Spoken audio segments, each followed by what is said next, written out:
With many providers individually approaching us during these budgeting months and asking about where our guided forecast on the ANAC pricing will start this October, we thought it would be helpful to provide you with a quick overview and the logic for what to look ahead at.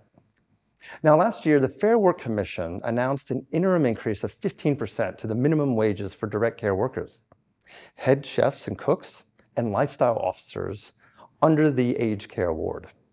The Commonwealth promised to fund this outcome by incorporating the increase into the National Weighted Activity Unit, and that is the overall NWAU price. You will recall the pricing advice provided for the FY24 NWAU factored in the 15% minimum wage increase.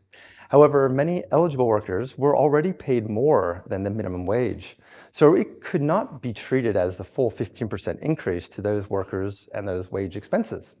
The recommended NWAU price was $243.10, representing an increase of 17.6%. Now, the justification for this indexation was applied across the following: inflation and wage rises in 2022 to 2023 of 3.1%, Fair Work Commission interim wage rise decision of 10.7%, the superannuation guarantee increase of 0.4%, and underlying inflation from 2022 to 2023 around the 2.6%.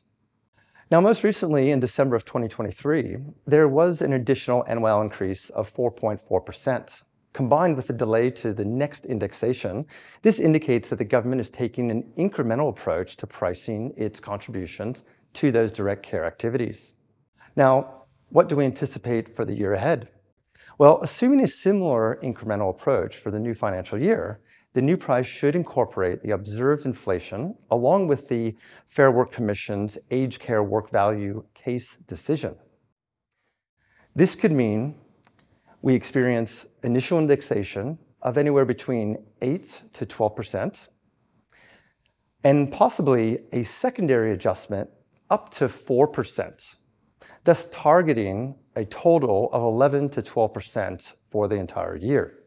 Now, the consideration here is that we believe that the lower the initial price is, the more likely a second adjustment will occur.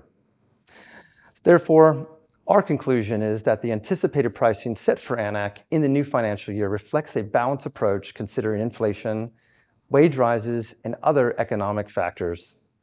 Stakeholders should prepare for potential incremental adjustments to ensure compliance and adequate funding for their workforce wage expenses. If you'd like to see how these figures apply to your individual facilities and the case mix profiles of those sites, please don't hesitate to reach out for a tailored report to your individual facilities.